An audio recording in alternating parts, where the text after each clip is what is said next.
I need to tell you guys this ghost story. This story was sent into my email, and if you have any ghost stories, scary stories, or paranormal encounters that you'd like to share, you can send them to the email in my bio. I've had nightmares before. Sleep paralysis, weird dreams, all of it. But this is the only time something happened that I still can't convince myself was just in my head. It was a completely normal night. Nothing weird leading up to it. It was raining, very heavily, but that's not unusual in the UK. It was just constant rain hitting the windows, that steady sound you kind of fall asleep to. I went to bed around midnight. I was exhausted, and I fell asleep almost immediately. Then, at some point in the night, I woke up. I didn't check the time, but it felt like it was in the middle of the night. Everything was still dark. The rain was still pouring outside. At first, nothing felt off. I wake up randomly sometimes, so I didn't think anything of it. But then I looked across my room, and that's when I saw it. In the corner of my room, there was a figure. Tall, thin. It looked almost stretched. Completely black, solid, just standing there. Standing next to it was my best friend and his little sister, just standing there with it, facing it. And I remember his little sister. She was pointing at it, like she was trying to show me that it was there, like she wanted me to see it. And for a second, my brain tried to make sense of it. Why are they here and how did they get in? But before I could even react, they were gone. All of them, just gone. Then I felt this sudden jolt, like that falling feeling when you wake up too fast. I blinked and looked around. I was still in my room and everything was normal, dark, rain still hitting the windows, and for a second I thought, okay, that had to be a dream. It just didn't feel real. But then, right in front of me, my wardrobe doors flew open, violently, like something had yanked them apart, and I froze. Because everything inside was still. Nothing fell, nothing was disturbed, just the doors swinging. And then they started slamming. Open, closed, over and over, fast and loud, echoing through the room. And I tried to move, but I couldn't. My body wouldn't respond. I was completely stuck. Like I was glued to the bed. I tried to scream, but nothing came out. My mouth was moving. I could feel it, but there was no sound. And that's when the panic really hit. Because I could feel everything. The bed under me, the air, my heartbeat. I was awake. I knew I was awake. So how could this be a dream? The doors kept slamming, faster and louder, and then suddenly I could move. I shot up out of bed, and the wardrobe doors slammed shut. Silence. Just like that. And I just stood there, trying to process what just happened, trying to convince myself that it wasn't real, my heart racing, but then I heard something downstairs, a cupboard, opening and closing. Slow at first, and then faster, over and over again, and that's when the fear came back even worse. Because my family would never be downstairs at this time, ever. So I ran, straight out of my room, down the hall, into my dad's room, and woke him up. I told him something was downstairs. He could tell I was serious, so we both went down together. Every light was off. The house was completely quiet. We checked the kitchen. Nothing. Checked the cupboards, and they were all closed. Nothing was out of place. There was no movement. There was no sound. There was nothing, but then we noticed something. The living room door was open, and we never left that door open. Neither of us could explain it. So I went back upstairs, and I didn't sleep. I turned my TV on and left it on that entire night, just for noise, so it didn't feel too quiet. To this day, I still don't know what that was, because it didn't feel like a dream. And my dad remembers me waking up. He remembers checking downstairs, so I know that part was real, which means something had to have happened. And a few days before that, when I was home alone, I had heard someone running behind me, chasing me down the stairs. And when I turned around, no one was there.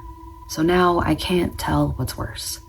My grandma's house is extremely haunted. Story time. This morning, I had to go by my grandma's old house to take my old man's truck to a guy who fixes tires. It's been a while since I went down there because every time I go, something scary as hell happens to me, so I tend to stay away. So I was following behind him, and right when we got up to her driveway, the whole dash goes black. The touch screen, speedometer, everything. I had no headlights. It's foggy. I can't see the road. I had to stop. And where was I? Right at grandma's driveway. And I'm mashing buttons trying to get stuff to cut back on, but it's not working. And then I get this cold chill like the temperature dropped. And then all of a sudden the truck cuts off. And when I look down the driveway, there I see it. This thing is standing underneath the street light at the end of the driveway, and that light starts blinking on and off, and finally it cuts off, and now everything's dark. And I'm thinking to myself, I knew not to come over here. This ain't the first time this has happened. Now I got no cell service, can't call out, and I'm stuck. Just like when I was a kid, standing there waiting on the bus, the damn light would blink on and off and then cut out, and then you get the feeling like something was there with you. You know it ain't good because it stinks. It makes you sick to your stomach, and all the hair on your body stands up, and you know you better get the hell away from it fast. Man, it felt like I was reuniting with something dark that I had not felt since I was probably a teenager. When I tell you I started yanking that key trying to crank the truck, I damn near broke the key, but it would not start. Then something hit me like, you need to come home, back to your home place. You belong here. And then my truck finally crunk up. And I was that close to going back to grandma's house. I put the truck drive and everything. I was driving up the driveway when my partner called me. So I answered and he said, I've been calling and texting you for 10 minutes. You were just right behind me. Where are you? And I said, the damn truck cut off. I got stuck in grandma's driveway. And as I'm backing out the driveway, I got this overwhelming feeling of guilt. Like, why are you leaving? You belong here. Don't leave. But I did. And then the mechanic calls a while ago and says he can't find nothing wrong with the truck. It's running perfectly fine. No blown fuse, no messed up wires, no shortage, nothing. You know, besides needing that new tire, everything else is running fine. He even put the machine on it and nothing came up. I'm not stupid. I know it ain't the truck. It never is the truck. It's always the damn place. It's cursed. Sometimes when I'm sitting here, there's just something that calls out to me from the old home place like, come home. I get this pit in my stomach like, that's your family's old home place. They were born, lived, and died there. You belong there. Come back. But the other side of me says, no, you dumb bitch. You grew up there. You know what's there and it's not good. It's cursed. There's nothing but evil there. Never go back. I just started crying because I feel so torn. You can ask anyone in my family and they'll all tell you that place is cursed. They don't want to live there. There's something wrong with the land. Nobody knows what it is. All we know is grandma bought the land, we cleared it, we built the house, and then all hell broke loose. It was haunted and nobody wanted to stay there, but we had to because we sunk our money into it. We couldn't leave. Anyways, that's how my morning went. How did your morning go? I'm gonna show you two really creepy pictures with backstories. The first one is off of Reddit, and the little backstory goes, I took this photo myself over 20 years ago. I remember I was home alone with my son and he was standing inside his playpen when I decided to take the picture. There was nobody else with us, no visitors, no noise, nothing, just the silence of the house. The weird thing is that long before that picture, I had always had the feeling that somebody was watching me when I was alone. It was that constant discomfort, as if a presence was right behind me, watching over me. I never paid too much attention to it until I developed this photograph. Since then, every time I see it, I can't help but remember that same feeling of being watched, as if the image only confirmed what I had always sensed.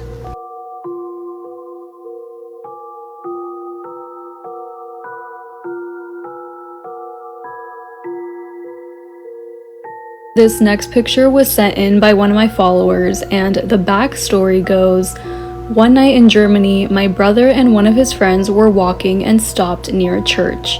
My brother asked his friend to take a photo of him, and just before the photo was taken, my brother and his friend heard children running and children's voices where they were standing, but they didn't see anyone at that moment. Then, the photo was taken, and the camera captured something strange.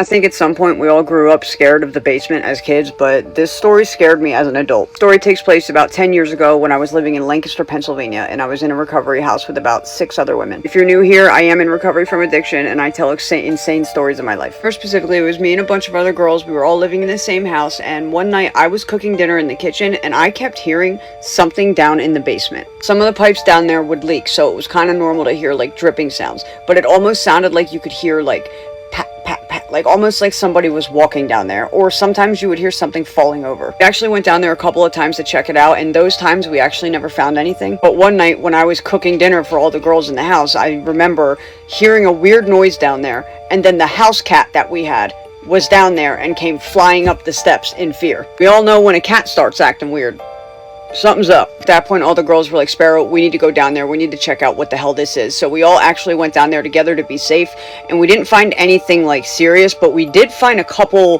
things that were knocked over. That would actually explain the noise. But what's weird is about a week went on without really hearing any noise, but then we started smelling something like really bad coming up from the basement. Ignored it for the next like 24 hours, and it just kept getting worse. So at one point I had enough and I went down there to check. Funny thing is as I opened the door, the cat came flying out again in complete fear. So something told me, oh my god, what's going on? The girls was home from work, so I looked at her. I was like, come with me, let's go down in the basement and check it out. And when we went down there, we started following this smell. It was such an awful smell. In that basement, behind the washer and dryer, there was an extra little back room. If you shimmied through the washer and dryer, you can actually get back there. What we found was absolutely, I don't know if it was more scary or more disgusting. Both of us walked in and we just went, ugh, covered our mouths, because what we found was literal human feces and piss just all over this back room. And yes,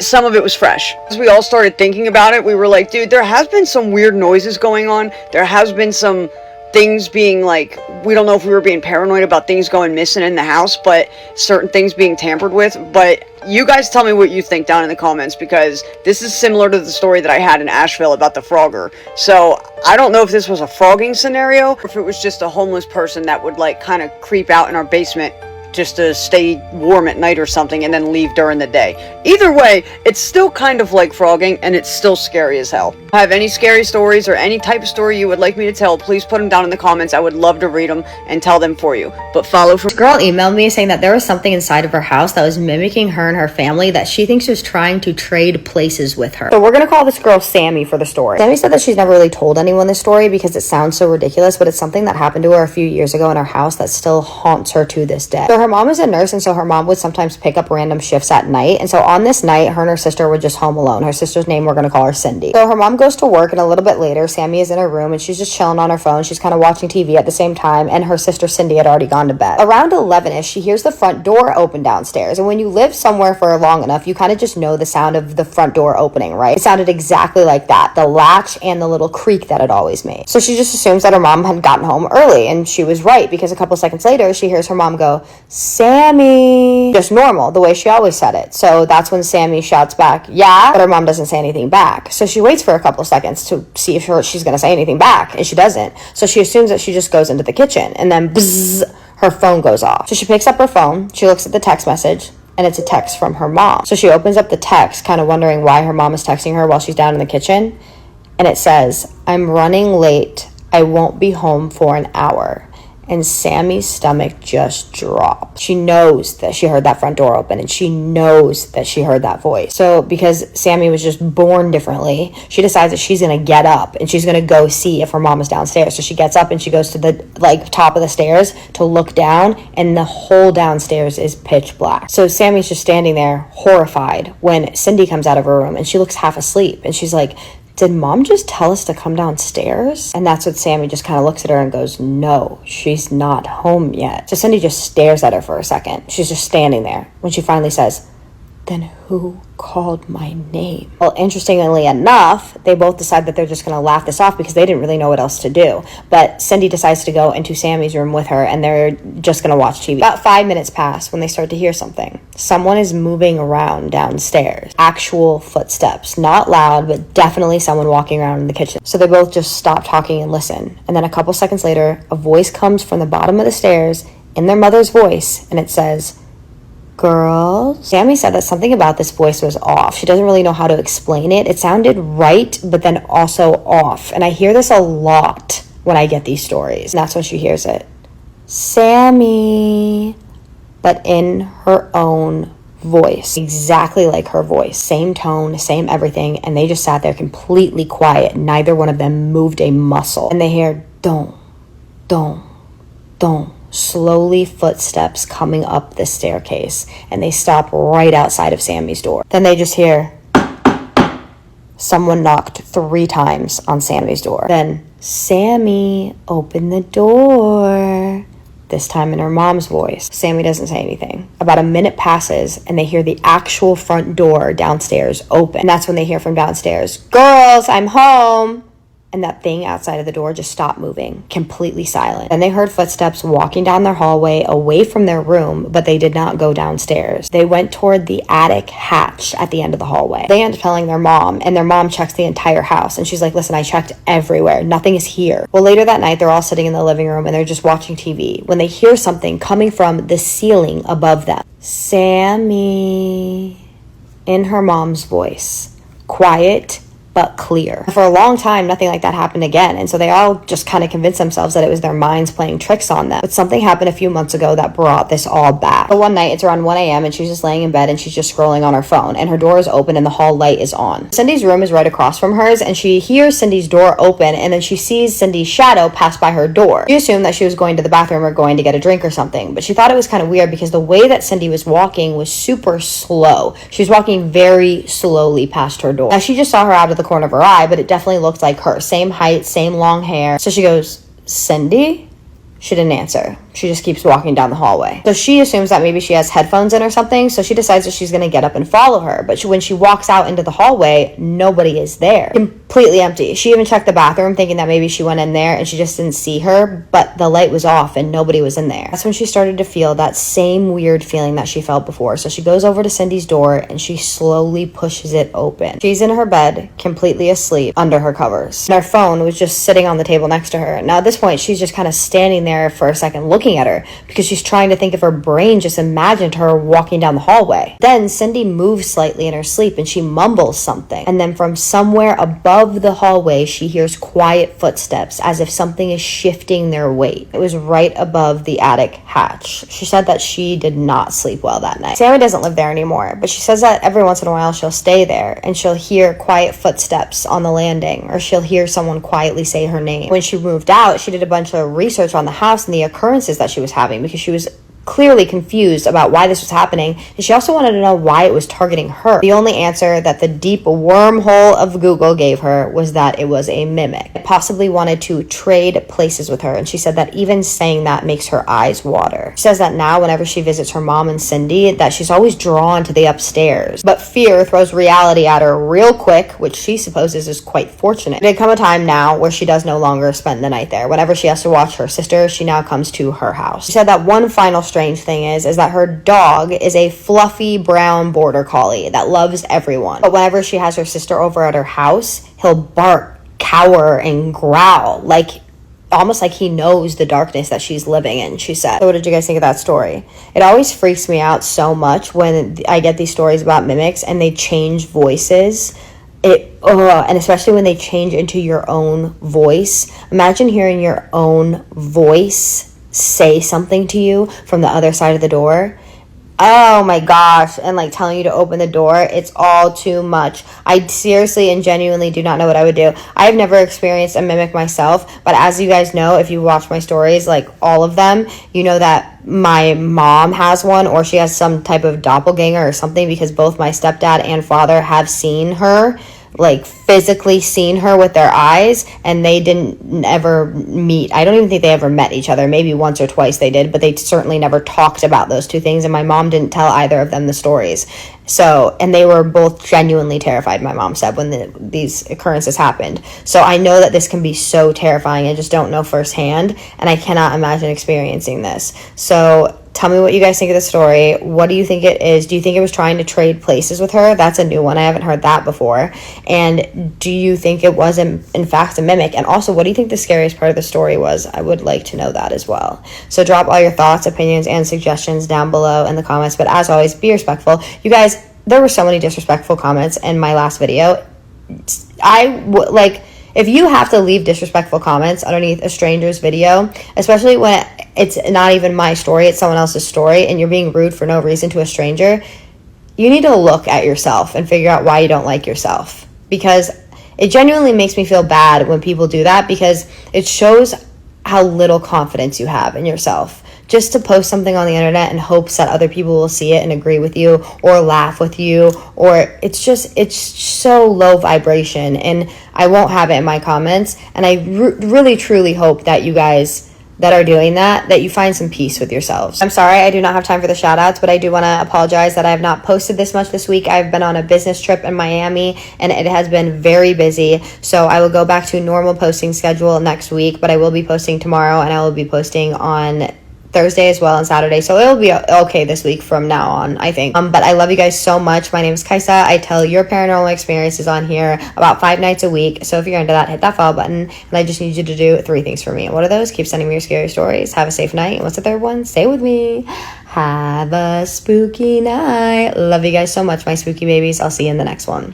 Gather round, because I have another spooky story. This story was submitted by someone whose family hosted a foreign exchange student over 20 years ago. Now, while the student was a little bit strange, there was nothing particularly alarming about him at the time. But the information she found out about him years later sent her right down the rabbit hole. Let's get right into the story. My family hosted an exchange student for a year when I was a teenager, a little over 20 years ago now. A few families in our town did it every year, and my parents liked the idea of giving someone a place to stay while they learned English and attended a local high school. His name was Elias, and we were told that he was from Germany. From the beginning, he didn't behave as if he were someone in a new country. He didn't ask questions about food or customs, and he never seemed impressed or overwhelmed by anything. Instead, he moved through our house as if he already knew where things were, opening cabinets without hesitation and navigating the neighborhood without needing directions. His English was also perfect,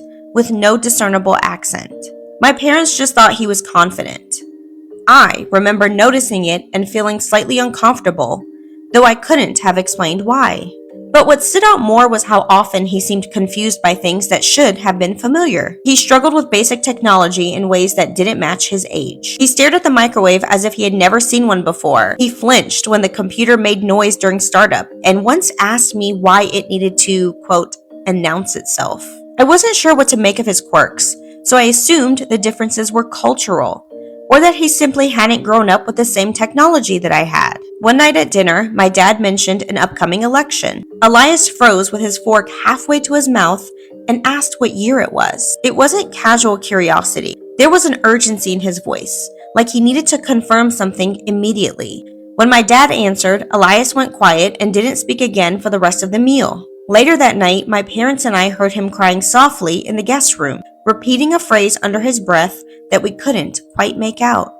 We assumed he was just homesick or overwhelmed, so we all made sure to be gentle with him after that. We gave him space and didn't push when he seemed distracted or withdrawn. It wasn't until a few months later, during a completely unrelated incident, that I realized his confusion wasn't limited to people or dates, but it extended to places that should have been universally familiar. That winter, Elias came down with a high fever that wouldn't break. When my parents suggested taking him to the emergency room, he panicked. He asked detailed questions about the hospital before agreeing to go, including the layout, the paperwork process, and what the doctors would be wearing. While we were there, he stared at the staff like he was trying to reconcile what he was seeing. At one point, he leaned towards me and whispered that the doctors were wearing the wrong color scrubs. I assumed he meant that doctors and nurses in Germany just wore different colored scrubs. But I asked him what he meant anyway, and he said, very matter-of-factly, those should have been changed after the accident. I guess I got the timelines wrong. The first time he said something that truly scared me was during a family gathering. My aunt mentioned my cousin's upcoming wedding, and Elias smiled sadly and said, "She doesn't marry him during the time I'm from. She never gets the chance." The room went quiet. My aunt brushed it off awkwardly, but Elias looked genuinely confused and concerned, like he didn't understand why we found that strange. There were other moments like that. He asked my mom about a scar on her leg that she'd never mentioned, describing exactly how she got it. He warned my dad not to take a specific route to work one morning, insisting that there would be an accident. My dad ignored him and ended up stuck in traffic for hours after a multi-car pileup closed the road. The conversations Elias and I had were always very strange. I'd find him sitting alone at the kitchen table in the dark, hands folded and staring at nothing. One time I asked him what he was doing, and he told me he was trying to remember his family's faces because they were getting harder to picture. He said his parents had died when he was young and that coming to our home had been a mistake. I asked him to elaborate, and he just looked at me carefully and said, "You still have yours here. That's how I know this isn't where I was supposed to end up. After a pause, he added quietly, "Things aren't lining up the way they said they would." Then he changed the subject, as if he'd already said more than he meant to. The moment that finally broke something open for me came near the end of his stay. We were looking through old photo albums one afternoon when he stopped suddenly at a picture of my grandparents. His hands began to shake and he asked how they were still alive. He described their deaths in detail, down to the weather that day, in an event that, in our world, never happened. When his exchange year ended, he wasn't relieved to go home. He was terrified. On his last night, he told me quietly that when he returned, he wasn't sure where he would end up, or if he would exist at all. He said people like him weren't meant to stay once things corrected themselves.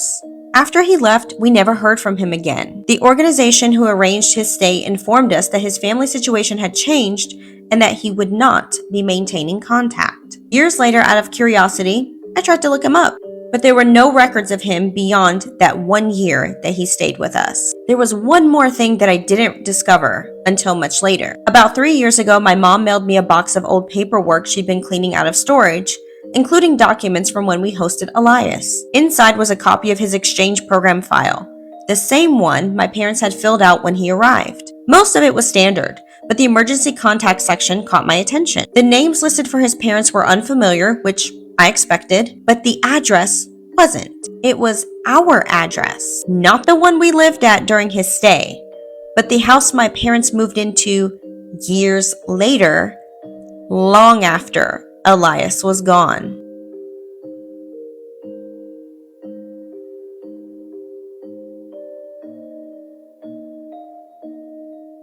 Finding that address on the paperwork puzzled me, so I went looking for an explanation. I started researching exchange programs from the late 90s and early 2000s. That's when I came across a handful of archived articles and references to a short-lived government research initiative that explored theoretical time displacement. The details were vague and heavily redacted, but what stood out to me was a repeated reference to third-party placement organizations that no longer existed. They were described as nonprofits that matched foreign participants with host families for long-term observation, operating quietly and shutting down without explanation. The names of those organizations didn't appear in any modern databases, but one of them exactly matched the letterhead on Elias's exchange file. I don't know what unsettled me more, the idea that the program was real, or the possibility that my family had unknowingly participated in something that we were never supposed to figure out. I submitted my findings to a local news organization in hopes that they would continue researching beyond what I was able to find. Unfortunately, I never heard back from them, and shortly after submitting the story, the links to the articles I saved no longer worked. Okay, so we have to talk about this. Was Elias just a regular foreign exchange student? Or is it possible that he is some sort of time traveler who was placed with this family for some reason that we just can't understand? I'm also curious if any of you have heard of these alleged secret organizations, and if so, leave your thoughts and what you know down in the comments, and be sure to follow for the next spooky story. তুমি কিন্তু আমার একটা video call করো না Sonia Angel Sonia তুমি কি শুরু করছো? আরে আমি করলামটা কি? আমি যেখানে বয়ে আছি। এই আমার ফোন দাও দাও কইতাছি ছাড়ুম না। কি দাও ছাড়ো কইতাছি আমার ফোন দিব না আমি এইটা আমগো খানদানি রীতি তুই বুঝছ না আব্বা গতকালকে রাত্রে বেলা এমন সেটিং দিছি আব্বা ফোন দিয়ে কি করেন আপনি? এই কথা কই গান শুনি এই আর কি বাস এই দুইটা কামের জন্য হায় হায় করছে কি আমার খানদানির ইজ্জতের ফালুদা খেয়ালাইছে তোবা তোবা কোস কি এত বড় বদ জামাই হারামজাদা আমার মা শাহজাহানের সাজেদা বাগান হুয়ে গেছে গা শাহজাহান হুনো না কও বুঝার পারলাম না বাড়ি মারলা আমারে কান্দলা আমি কাঁদুম তুমি কাঁদতাছো কেলা তারপর আর কি সারা রাত কই আসলো কি করছে আমি জানি না আমার লাগে কেউ আপনি তো আপনার শ্বশুর বাড়িতে গিয়া ঠিকই হ্যাঁ নিয়ম কানুন অক্ষর অক্ষরে পালন করছেন আর আমারতে আয়া মিছা গপ তুমি কি কইবার লাগছো এগুলা? তোমার কি মাথা আউট হয়ে গেছে নি? এত বড় স্পর্ধা আমারে আদেশ। আর আমি যে তোর রুমে আইছি, রাইতে ঘুমাইছি,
তুমি বাসে আসার পর থেকে আমাকে বাসে শান্তি সব চলে লাগেছে।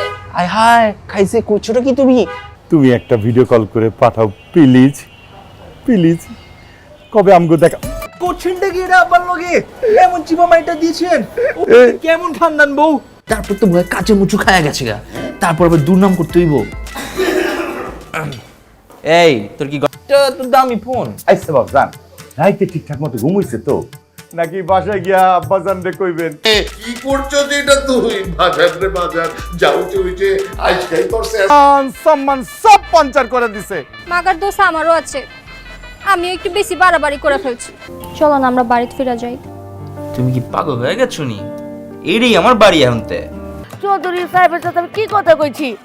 তুমি কোনো কথাই কই নাই কে? সাজান তোমারে কইলো এত দিচ্ছেন, হ্যাঁ দিচ্ছেন না? এলা বাইরন, আমার বাড়িতে বাইরন।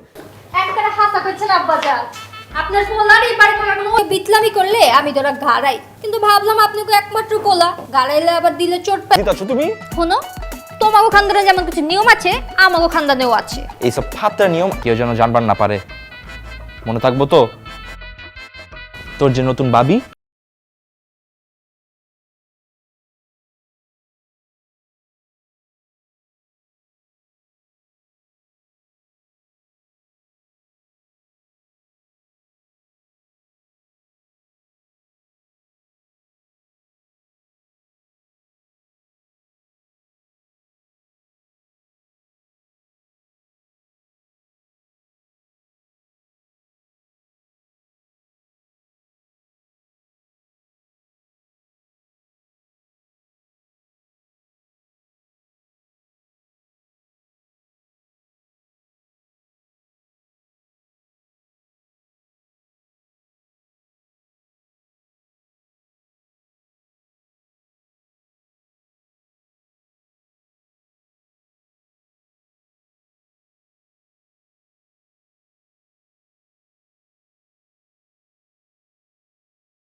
ফাইনাল ডিসিশন লয়ে লইছি, আজকে রাতে কিন্তু আপনার লগেই ঘুমাবো। আমার লগে কেন বাজান? আপনি আমার লগে ঘুমাইবেন কেন? জিন্দেগি তুই এইটা আর পোষাইতে পারবি না। বাজার তোর আমি সাজিয়ে দিতাছি তুই জলদি। ক্যাচে লাগাইছে। মা তুই এক কাম কর, জামাই লইয়া শ্বশুর বাড়ি জাগা। হন মা, শ্বশুর এই তো একেবারে বাঘের বাচ্চা। ফুদি দে। আচ্ছা বাঘের মতন যাবি? আমি কইতাছি ওখানে খুইলা আসো, নাহলে আমি টাইনা ছিড়া ফেলামু কইলাম। আমার খানদানি পোশাক তুমি তাই না ছিঁড়া ফেলাইবা? আমার ফোন দাও। নিবা না, আমারে কইছো বন্ধুর লগে কথা কও, তুমি তো এঞ্জেল সোনিয়ার লগে কথা কও কি? তারপর বউরে দিয়া হাত পাটি পাইছে, এর বাদে বউরে কইছে পানি লয়ে আহো, বউ পানি লয়ে আইছে, এই পানি দিচ্ছে ফালায়া। আম্মা, আব্বা, রুটির সুরত দেখছেন? রুটি এরকম তেরে বাগা কেলা, হ্যাঁ? রুটি সুন্দর। আব্বা আমারে না হয় তুমি বুঝাইলা, তুমি তোমার খানদানের কি বুঝাইবা, আমার আত্মীয় স্বজনের কি বুঝাইবা? আমি দুঃখিত। বইয়ের হাতে মার খাওয়া চলে, তাই কিছু কই নাইকা। আমার খানদানে জামাই মারনের নিয়ম নাইকা। তুই আমার এখান থেকে যাবি না মানে কি? অক্ষণ তুই বেরোবি। আব্বা কুইলজা কাঁপে না? ওই বেটা ওই, তোর কইলজা কাঁপে না মিছা কথা কইতে? হ্যাঁ, হারাম খোর জানি কোনানকার। মাগার মারামারিতে 1 নম্বর। আমি পারি। এখন মনটা চাইতেছে তোমার কান্দের উপর চড়ায় একটা আসান মারি। ঠিক আছে ভাই, তাহলে আমার মুখ চুপ বন্ধ থাকবো, আর কেউ আমি কিছু কমু না, মুখে কষ্ট। এখন লাইনে আইছস। Never accept food from certain people, and I'm gonna read you some stories as to why. This lady says that she was 8 months pregnant at the time, and her mother-in-law invited her over for dinner. She noticed that the moment she told her mother-in-law that she was pregnant, her mother-in-law started acting really weird towards her. So she ends up having this dinner with her mother-in-law and her husband, and they go back home, and when she does, she started to feel really sick all night. The following morning, she still felt very horrible, so they ended up taking her to the hospital, and she ends up having her baby due to this emergency. From that day forward, she did not eat anything from her husband's side of the family. She firmly believes that her mother-in-law was doing brujeria to basically kill her baby. This lady says that she had a patient who accepted food from his ex-girlfriend and ended up really bad in the hospital. Apparently this guy could not stop vomiting. All of the tests that they did on this guy would come out normal, like if nothing was wrong with him. So this lady says that because there was nothing physically wrong with him, he ended up going to this shaman. This shaman ended up digging through his belly button and takes out snake skin from it. The nurse is like, please do not accept food from anybody because what the fuck? This next one, what the fuck? This girl says, in the same way that you shouldn't accept food from people in real life, you should not accept it in your dreams either. It goes beyond that. She says that if you're dreaming and you're about to have a sexual encounter with somebody, try to wake up. Do not go along with it. She says that that is also a way that people do brujeria, witchcraft on you, and if you end up having that sexual encounter, they control you. So the next story is from a daughter, and she says that her mom always told her that when she was pregnant with her, she always had problems with her mother-in-law. The trend is mother-in-laws. Some of you mother-in-laws need to chill the fuck out. So there was one day where she was at her mother-in-law's house and she offered her a tea, and she asked her, well, what kind of tea is it? And the mother-in-law says, oh, it's just some herbs. The mom says yes, but she didn't end up drinking the tea. She just left it on the table. When her husband gets there, which is the girl's dad, the mom ends up telling her husband, hey, your mom offered me some tea, but she didn't tell me what it was. She does tell him that she didn't drink it though. But the moment that she tells her about this weird encounter, she says that her husband stays very quiet, almost like in shock. He ends up telling her that this has already happened before in the past. Apparently her dad had an ex-wife who had passed away, and that he remembers when this lady, his ex-wife, had told him that the mom offered her some weird tea and she actually drank it. This next story is again of a mother-in-law. What is going on? I think it's just like Mexican moms and their sons. That shit is weird. That shit is weird. These are all in Spanish, by the way, by a Mexican person. I'll leave their name in the caption if you want to read more. He does a lot of these stories, but again, it's in Spanish. So this lady says that her mother-in-law shows up to her house with a bowl of pozole that she had saved for her. She ends up leaving. She doesn't stay. She just dropped up the pozole, and when her grandmother overhears her saying, oh, she just came to drop off pozole, she immediately screams at her, do not eat that pozole from the living room. Now, by this point, she had accidentally eaten a spoonful of pozole and basically threw away the rest. Within 5 minutes of her eating that just spoonful of pozole, she started to feel very sick. She ends up passing out. The last thing she remembers was a friend that had stopped by who was calling the ambulance for her, and she just blacked out after that. She ended up staying in the hospital for a couple of days because she almost lost her baby. If I ever have kids, I promise I will never be a mother-in-law like that, because what the fuck? Why are you so obsessed with your sons? What is going on? Anyway, what do you guys think? I have another abandoned house spooky story time. A follower named Jules sent me this story, and she says that one summer she went to go visit her dad, and one day she was bored. Her and her friend decided to go into this abandoned house. Like I mentioned, they were bored. They just wanted to walk around, see if there's anything cool left inside this house. And about 10 minutes into being there, her friend gets a phone call. She answers it. She looks at her and she's like, hey, I'm gonna go take this outside. I'll be right back. Jules tells her, okay, cool, can you just like holler at me or call me, tell me that you're coming back inside so you don't scare me, you don't freak me out. And her friend was like, period. So Jules is walking around, she's looking around, she's looking at everything, and she can see her friend is standing outside, kind of by the sidewalk area, and she's just pacing and she's on the phone. Jules is kind of over it. She's like, okay, anyways, I'm gonna continue. She has a flashlight. She's just walking around. She goes into one of these rooms and she sees her friend kind of like run past the doorway. Jules is like, okay, what are you doing? Are you trying to scare me? I told you to call me before you come inside. So she kind of goes outside the hallway, and as she's going towards that room, there's like another hallway that goes like this, and she can see her friend is kind of going around that hallway.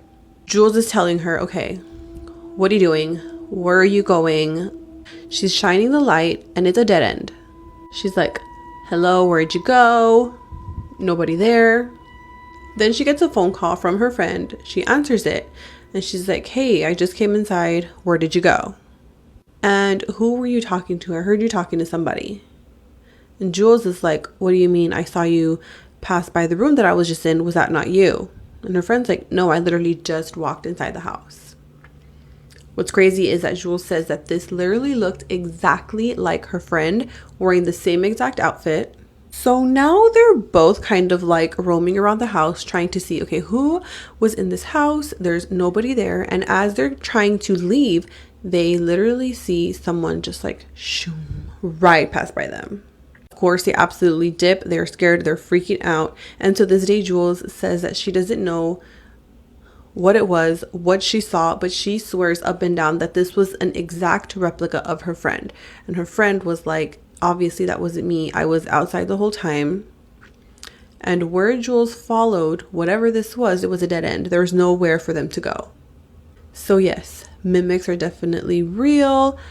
I don't ever want to see one. I'm scared. No, thank you. Thank you so much to Jules for sending me this spooky story. If you guys have any stories that you'd like for me to read, please send them via DM or email because I'd love to read them. And I will see you guys in the next spooky story. Bye.